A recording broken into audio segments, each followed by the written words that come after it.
Hello friends, welcome to Studypedia. चलिए आज की वीडियो स्टार्ट करते हैं। आज की वीडियो में सॉल्व करेंगे एसएससी सीजीएल 2025 15 सितंबर का सेकंड शिफ्ट। इस शिफ्ट में जो 25 मैथ्स के क्वेश्चंस पूछे गए थे वो सॉल्व करेंगे। चलिए वीडियो को स्टार्ट करते हैं।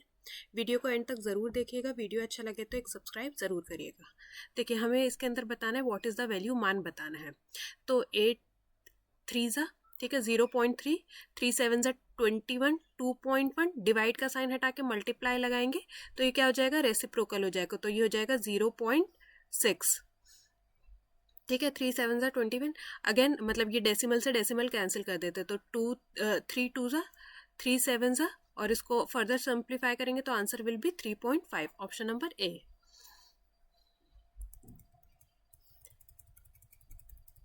अब हमें बताना है कि which of the following equals 10, मतलब इसमें से कौन से ऑप्शन को सॉल्व करेंगे तो हमें 10 मिल जाएगा।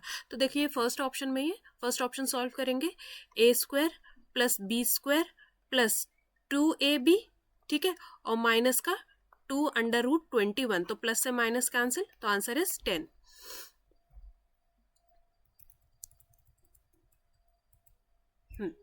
देखिए इसके अंदर ए और बी का हमें वैल्यू दे रखा है और हमें फाइंड करना है ये, मतलब बस इसके अंदर ए और बी का वैल्यू पुट कर देंगे। ए है हमारे पास कितना 5, तो ए है हमारे पास 5 5 6 ज़ा 30 प्लस 2 3 ज़ा 6, तो ये जो फर्स्ट वाला ब्रैकेट हो गया 36 इज 2, देन अगेन 30 माइनस में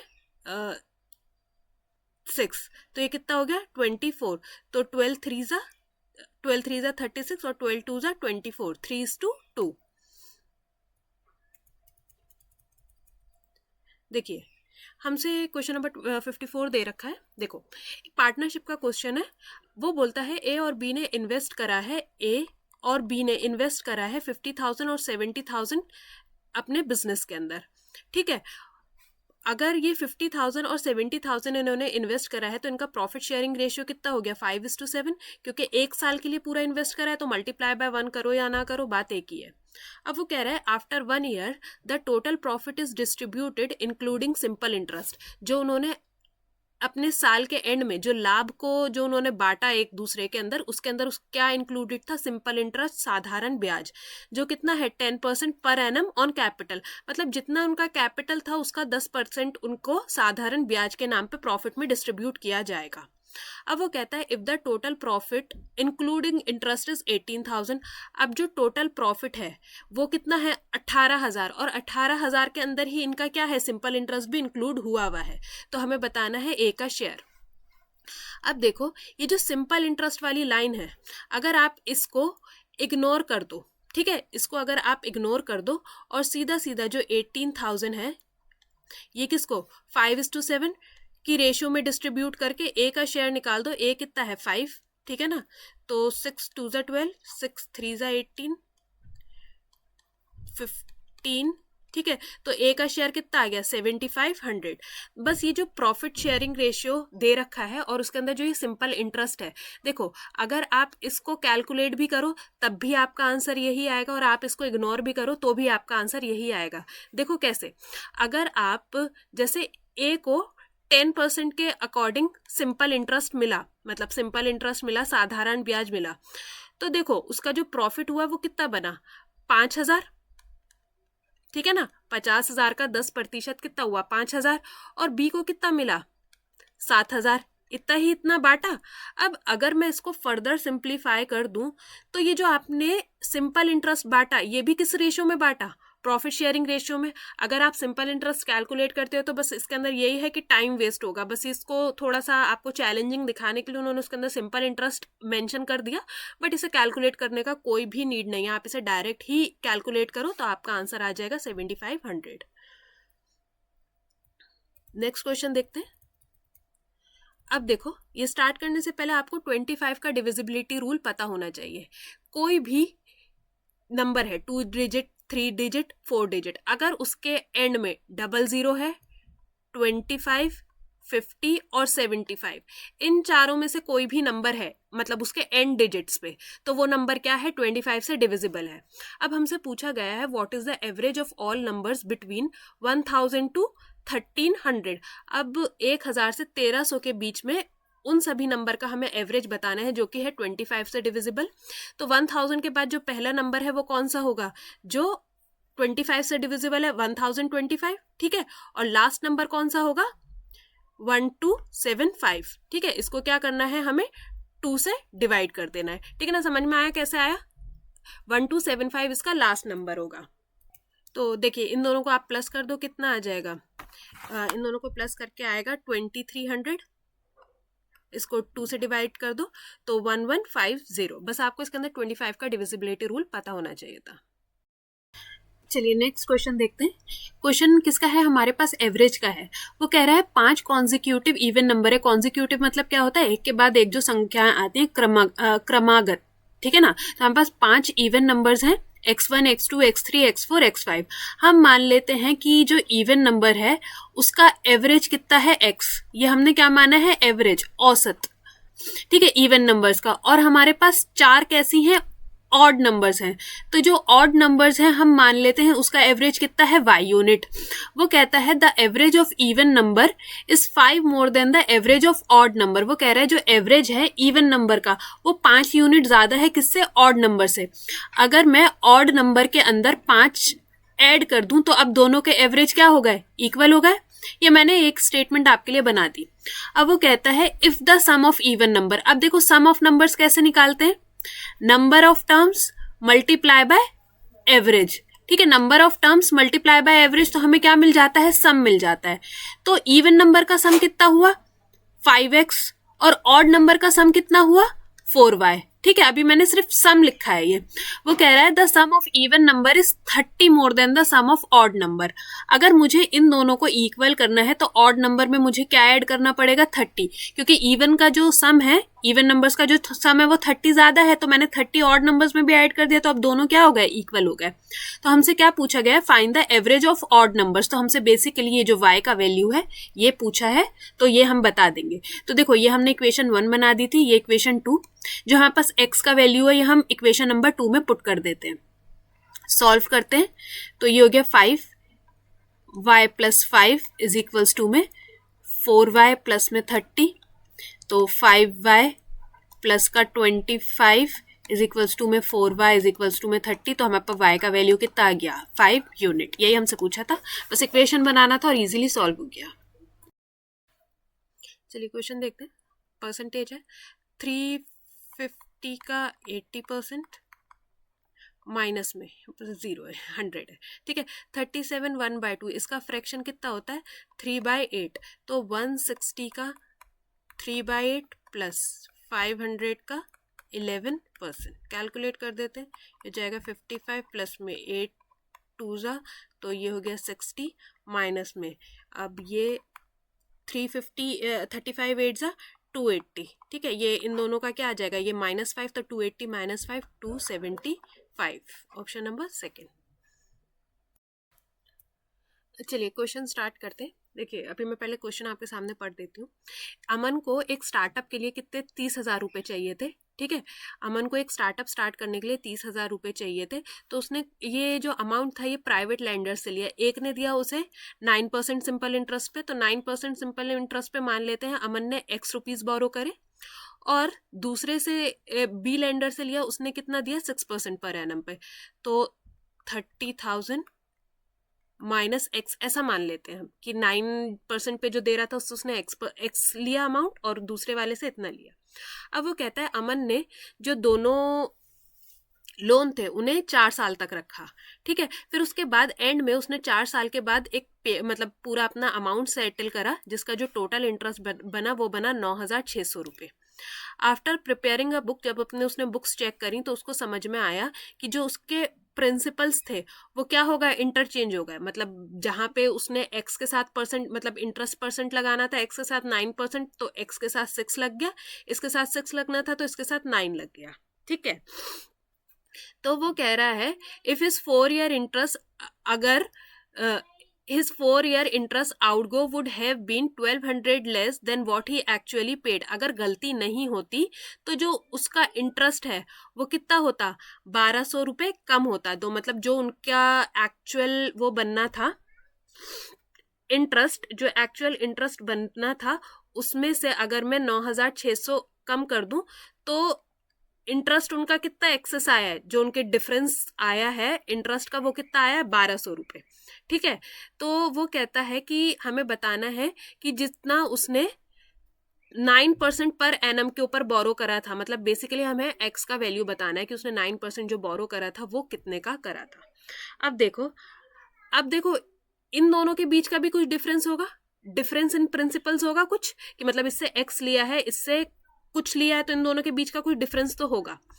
तो difference in principle, simple interest का क्या फॉर्मूला होता है, प्रिंसिपल इंटू में रेट इंटू में टाइम इज इक्वल्स टू में सिंपल इंटरेस्ट।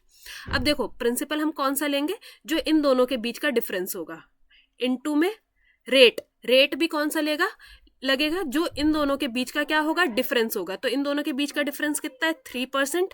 अब देखो टाइम का तो कोई डिफरेंस नहीं है, टाइम तो 4 ईयर का 4 ईयर ही रहेगा, इज इक्वल्स टू में सिंपल इंटरेस्ट आएगा, सिंपल इंटरेस्ट भी कौन सा आएगा, जो इनका डिफरेंस है, सब कुछ डिफरेंस के ऊपर चलेगा। ठीक है, तो 3 4 12, ये हो गया 100। तो डिफरेंस इन प्रिंसिपल कितना आ गया, 10,000। ठीक है, अब जो ये डिफरेंस इन प्रिंसिपल आया बस इसी से कैलकुलेट कर लेते हैं, x माइनस में 30,000। अब ये प्लस का x हो जाएगा क्योंकि इसको होल टर्म को माइनस करना था, तो देखो माइनस से मल्टीप्लाई होगा तो ये माइनस का और ये क्या हो जाएगा प्लस का x इज इक्वल्स टू, मतलब इन दोनों का डिफरेंस करा तो कितना आएगा हमारे पास 10,000। ठीक है, तो 2x इज इक्वल्स टू में 40,000, तो x का वैल्यू में हमारे पास कितना आ गया 20,000। यही हमसे क्वेश्चन में पूछा था कि उसने 9% पर एनम पे कितना अमाउंट बोरो करा, तो 20,000 रुपीज। चलिए नेक्स्ट क्वेश्चन देखते हैं। वो कह रहा है एक गारमेंट शॉप है जो सेल करता है शर्ट को A रुपीज पे, incurring a loss of 5%। Suppose वो चीज 100 रुपए की थी, 5% का उसके ऊपर नुकसान हुआ, तो कितने की बेची, 95 रुपीज की। ठीक है ना, तो यही जो 95 है ये किसका वैल्यू है, A का वैल्यू है। ठीक है ना, उसने जो बेची है वो A रुपीज पे बेची है और उसको लॉस हुआ है 5% का, तो हम मान लेते हैं 100 की चीज उसने कितने में बेच दी, 95 रुपीज की बेच दी। अब वो कहता है during the end off season cell they markup the shirt 1.2 A, तो 1.2 इंटू में 95, हमें A की वैल्यू मिल गई। ठीक है, तो वो 100 की चीज पहले उसने 95 में बेची और फिर उसको मार्कअप करा कितना, 1.2 से। तो अब जो मार्क प्राइस बना वो कितना बना उसका, 114। ठीक है, फिर उसके बाद वो क्या कहता है, उसके ऊपर वो फ्लैट 10% का डिस्काउंट देता है, मतलब उसको 90% की वैल्यू पे बेचता है। तो 90% की वैल्यू पे बेचता है तो 102.6 रुपए पे वो बेचता है।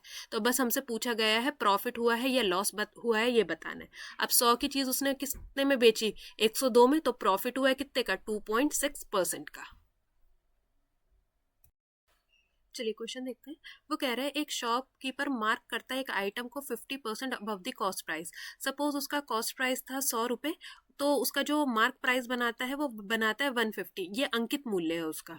ठीक है, then he offer 2 successive discount, पहले 10% का डिस्काउंट देता है तो 90% का वैल्यू और देन 80% का वैल्यू। ठीक है, तो देखो ये 5 2 जा 5 3 जा 2 4 जा 3 4 जा 12 12 9 जा 108। तो उसने क्या करा, 100 की चीज कितने में बेच दी, 108 रुपए में। 100 की चीज उसने कितने की बेची, 108 रुपए में। If he made a profit of 80 rupees, तो जो देखो 8% का उसे फायदा हुआ है, जो 8% का फायदा हुआ है वो क्या है, 8 रुपए। ठीक है, तो अगर मैं कॉस्ट प्राइस का 8% करूं तो क्या मिलेगा, 8 रुपए। तो कॉस्ट प्राइस कितना आया, 8 अपॉन में 8 इंटू में 100। ठीक है, नहीं सॉरी, कितने का फायदा हुआ, 80 का, 80 का। ठीक है, तो कॉस्ट प्राइस का, ठीक है, तो यहां से मेरे पास कॉस्ट प्राइस कितना आ गया, 1000। और हमसे क्या पूछा गया है, what price did he sell the item to the customer. तो ये था कॉस्ट प्राइस और इसे प्रॉफिट कितने का हुआ था, 80 रुपए का। तो जो सेलिंग प्राइस होता है वो क्या होता है, कॉस्ट प्राइस प्लस में प्रॉफिट। तो कितने का सेल करा उसने कस्टमर को, 1080। चलिए नेक्स्ट क्वेश्चन देखते हैं। कहता है एक शॉपकीपर है जो क्या करता है, उसके पास 2 तरीके की दालें हैं, एक है 60 रुपए पर किलो और एक है 90 रुपए पर kilo. He mix them in a specific ratio. अब वो इन्हें किस रेशियो में मिलाता है ये हमें नहीं पता। हम मान लेते हैं जो 60 kg वाला है वो x kg मिलाता है और जो 90 kg वाला है वो y kg मिलाता है। ठीक है, x/y की रेशियो में मिलाता है, हम ऐसा मान लेते हैं, और वो उस मिक्सचर को सेल करता है कितने का, 84 रुपीज पर kg, thereby earning a 20% profit. अब देखो ये जो 84 रुपीज है ये क्या है, इसके अंदर 20% का प्रॉफिट इंक्लूडेड है। तो वो जो शॉपकीपर था उसे जो मिक्सचर का कॉस्ट प्राइस है वो कितना पड़ा होगा, अगर कॉस्ट प्राइस का वो 120% करे तो उसको क्या मिलेगा, 84, तो 12/7, तो कॉस्ट प्राइस जो मिक्सचर का कॉस्ट प्राइस था वो उसे कितना पड़ा था, 70 रुपये।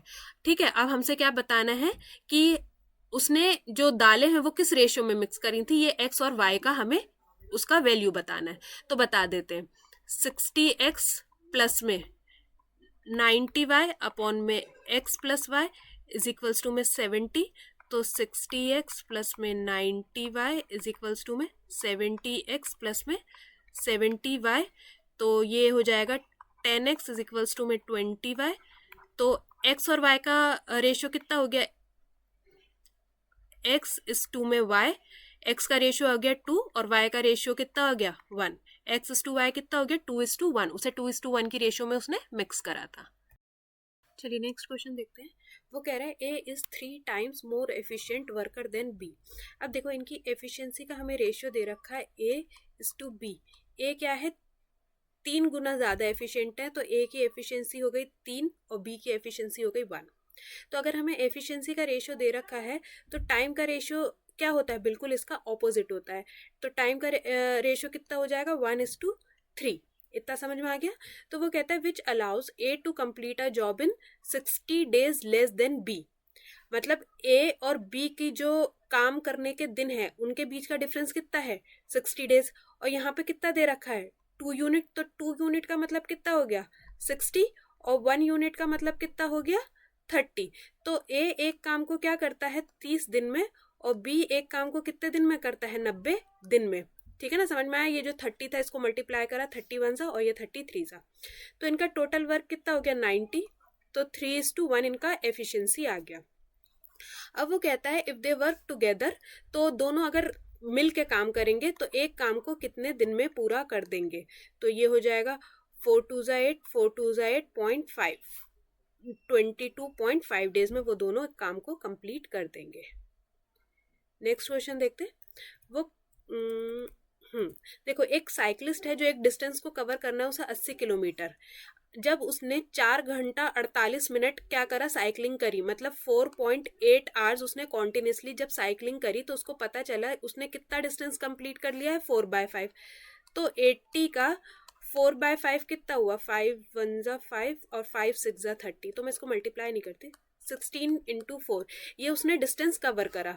तो हमें बताना है उसकी स्पीड क्या होती है। स्पीड का क्या फॉर्मूला होता है, डिस्टेंस अपॉन में टाइम। तो डिस्टेंस उसने इतना कवर करा 16 × 4, टाइम कितना लगा 4.8, इसका डेसिमल हटाएंगे तो ये हो जाएगा 10। तो 4 1 जा 4, 4 2 जा 8, 4 3 जा 4 4 जा देन 40 डिवाइडेड बाय 3। तो answer will be 1.13, 13.33 kilometre per hour. तो उसका स्पीड कितना आ जाएगा 13.33 किलोमीटर पर आवर। चलिए नेक्स्ट क्वेश्चन देखते हैं। कह रहा है कि सारा ने इन्वेस्ट करा है इन 3 different scheme, MNO 3 different schemes हैं जिसके अंदर सारा ने इन्वेस्ट करा है। किस रेट से, M को उसने इन्वेस्ट करा है 10% पे, N को करा है 12% पे और O को करा है 15% पे। ठीक है, वो कह रहा है द टोटल इंटरेस्ट 1 साल के बाद उसे कितना इंटरेस्ट मिला, टोटल 2282 रुपए का। ठीक है, तो अब वो कह रहा है जो उसने अमाउंट इन्वेस्ट करा है ओ में, उसने बोला है ओ के अंदर जो अमाउंट इन्वेस्ट करा है वो क्या है 180% है। किसका, 180% of the amount invested in M and. अब ये चीज तो आपने रीजनिंग में भी पढ़ा होगा, जब भी एंड की बात आती है तो उसके साथ वाली टर्म की बात नहीं हो रही होती, जो फर्स्ट टर्म है उसी की बात कर रहे होते हैं। तो मतलब एंड जैसे ये आया तो ओ किसके इक्वल है 250% ऑफ दी किसका, एन के। ठीक है, तो देखो अब यहां से हम MNO का क्या निकाल लेंगे, रेशियो निकाल लेंगे कि उसने किस रेशियो के अंदर इन्वेस्ट कर रखा है। तो देखिए 2 9 जा 2 5 जा, तो यहाँ से O/M का रेशियो कितना आ गया 9/5। यहाँ से करेंगे 5 5 जा 5 2 जा। ठीक है, तो यहाँ से O/N का रेशियो कितना आ गया 5/2। 2। अब देखो ये चीज तो आपने देखी होगी कि रेशियोज इक्वल करने के लिए जहाँ जो एक कॉमन टर्म होती है, जैसे ओ यहाँ पे एक कॉमन टर्म है, तो ये जो ओ है जो दोनों तरफ हमें क्या करना होता है, इक्वल करना होता है। तो इस टर्म को यहाँ पे 5 और 5 से मल्टीप्लाई कर देंगे और इसको 9 और 9 से मल्टीप्लाई कर देंगे, तो ओ का रेशियो सेम हो जाएगा, 9 5 ज़ा 45, एम का रेशियो कितना आ गया 25, देन सेकंड के अंदर ओ का रेशियो आ गया हमारे पास 45 और एन का रेशियो कितना आ गया 18। तो एम एन ओ का रेशियो कितना आ गया, एम इज 25, एन इज 18 और ये कितना है 45। तो ठीक है, अब बस पुट कर देते हैं। एम को करा है उसने 10% के ऊपर इन्वेस्ट, प्लस एन को करा है उसने 12% के ऊपर इन्वेस्ट, और प्लस ओ को, ओ कितना है हमारे पास 45 को करा है उसने 15% पे इन्वेस्ट। ठीक है, इज इक्वल्स टू से कितना मिला है टोटल इंटरेस्ट 2282। इसे कर देंगे तो ये हो जाएगा 250x, मैं x नहीं लगाया था, अभी लगा देती हूँ क्योंकि ये रेशियो है तो आप इधर x लगा लो, ठीक है ना। 250x 18 into 12 216 plus 45 into 15 675x is equals to में 2282। ये अभी एलसीएम लेंगे, प्लस हो जाएगा ये पूरा इधर, तो कितना आपका फाइनल हो जाएगा, ये आपका 1141x इज इक्वल्स टू में 228200। तो यहाँ से x की वैल्यू कितनी आ गई 1141, ये 2 ज़ा, तो x का वैल्यू हमारे पास कितना आ गया 200। और हमसे क्या पूछा गया है, what was the amount invested in n, n के अंदर कितना अमाउंट इन्वेस्ट करा है, तो n के अंदर कितना था 18 यूनिट, 18 इंटू में 200 दैट इज 3600 उसने n स्कीम में इन्वेस्ट करा था। चलिए क्वेश्चन देखते हैं। वो कह रहा है एक वर्टिकल पोल है जिसकी हाइट है कितनी h दे रखी है हमें, वर्टिकल पोल की हाइट h जो कहाँ पे है, ग्राउंड पे है, और एक पॉइंट है P, ग्राउंड के ऊपर ही है एक पॉइंट P, जहाँ से अगर आप एंगल ऑफ एलिवेशन बनाए, कहाँ पे, पोल के टॉप पे, यहाँ से अगर आप पोल के टॉप पे एंगल ऑफ एलिवेशन बनाए तो वो कितने डिग्री का बन रहा है, 60 डिग्री का बन रहा है। ठीक है, तो देखो अगर इसका जो हाइट है वो h है और अगर हम इसका बेस मान लें कितना है, x है। ठीक है, हमने बेस मान लिया x है, यहाँ पे मैं 1060 डिग्री का फॉर्मूला लगाती हूँ। 1060 डिग्री कितना होता है, √3 इज इक्वल्स टू में h बाय x, तो मेरे पास यहाँ से h का वैल्यू कितना हो गया √3x। आप चाहो हाइट को कितना मान सकते हो, √3x। ठीक है, अब आगे चलते हैं। वो कहता है एक और पॉइंट है Q जो है 10 मीटर दूर है किससे, P से। अब एक मैंने मान लिया है कि यहाँ पे पॉइंट है Q जहाँ जो कितना मीटर दूर है, 10 मीटर दूर है, और इसका जो एंगल ऑफ एलिवेशन है टॉप पे वो कितना बन रहा है, 30 डिग्री का बन रहा है, 30 डिग्री। ठीक है, 30 डिग्री के ऊपर अगर tan का फॉर्मूला लगाते हैं, tan 30 डिग्री कितना होता है 1/√3, हाइट और बेस कितना है हमारे पास 10 प्लस में x, यहाँ से h निकाल लेते हैं, √3h इज इक्वल्स टू में 10 प्लस में x। ठीक है, तो अब देखो हमसे क्या पूछा गया है, what is the height of the pole, height of the pole बतानी है। तो देखो h हमारे पास कितना है √3x, √3 मतलब h की जगह यहाँ पे लिख देते हैं √3x, तो ये कितना हो गया 3x इज इक्वल्स टू में 10 प्लस में x, देन ये 2x/10, तो x का वैल्यू कितना आ गया 5। ठीक है, x का वैल्यू 5 आ गया, तो यहाँ पे 5 मतलब जो हमारे पास h था, तो h हमारे पास कितना आ गया 5√3, ऑप्शन नंबर 1। चलिए नेक्स्ट क्वेश्चन देखते हैं। वो कह रहा है एक राइट सर्कुलर कोन है जिसका रेडियस है 7 सेंटीमीटर और उसका हाइट है 24 सेंटीमीटर।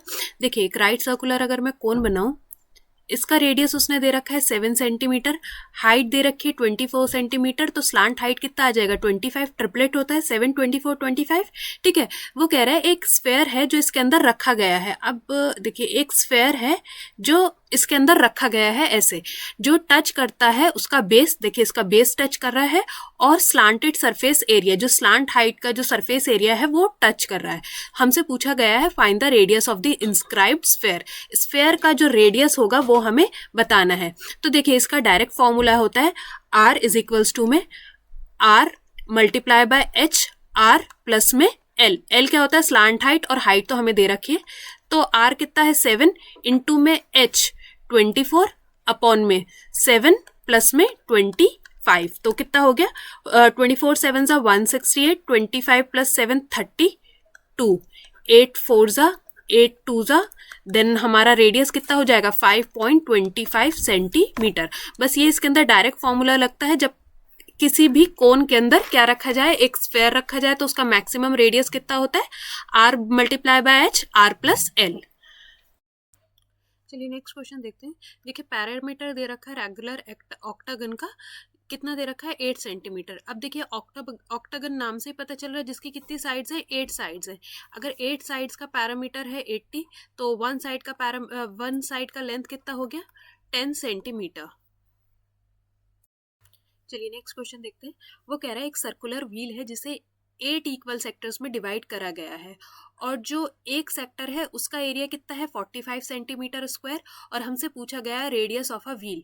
अब देखिए व्हील का शेप सबसे पहले हमें पता होना चाहिए किस शेप का होता है, सर्कल, और सर्कल का एरिया क्या होता है पाई आर का स्क्वायर। ठीक है, अब देखो अगर मैंने इस व्हील को 8 इक्वल पार्ट्स में डिवाइड कर दिया, और एक सेक्टर का एरिया कितना है 45, तो पूरे 8 सेक्टर्स का एरिया कितना होगा मल्टीप्लाई बाय 360। ठीक है, तो पूरा जो एरिया आया पाई आर का स्क्वायर, ये किसके इक्वल आ गया 360 के। ठीक है, इतना समझ में आ गया। बस हमसे क्या पूछा गया है, what is the radius of the wheel, तो रेडियस निकाल लेंगे यहाँ से, आर का स्क्वायर इज इक्वल्स टू में 360 पाई ऐसे कर दिया। ठीक है, 11 ज़ा 180। ठीक है, R square is equals to में 1260 अपॉन में 11 से इसे आप कैंसिल करोगे तो आपका आ जाएगा 114.5। देखो ये आर स्क्वायर का वैल्यू है, आर का वैल्यू कैसे निकालेंगे, देखो 114 सबसे आसपास में अगर हम इसको मतलब देखा जाए कि इसका परफेक्ट स्क्वायर का क्या आएगा, तो देखिए ये सबसे आसपास किसके है 100 के। ठीक है, और 100 का जो अगर मैं 100 को अंडर रूट करूं तो क्या वैल्यू आती है 10, और देखिए सिर्फ 10 यहाँ पे एक ही ऑप्शन में था, तो 10.7 आप इसको डायरेक्ट मतलब अगर आप देखते अगर आप इसे अंडर रूट करो तो देखो ये नियर बाय किसके जा रहा है 100 के, और 100 का ऑप्शन इसके अंदर आपको दे रखा है 10.7, मतलब 100 से ज़्यादा है ना, आगे 45 है तो मतलब 49 है ना, तो वही 10.7 सेंटीमीटर। चलिए नेक्स्ट क्वेश्चन देखते हैं। देखिए lateral surface area of prism दे रखा है, lateral surface area of prism दे रखा है, उसका हाइट दे रखा है, और हमसे क्या पूछा है पैरामीटर ऑफ द बेस। अब देखिए lateral surface area of prism का क्या फॉर्मूला होता है, parameter of base multiply by height.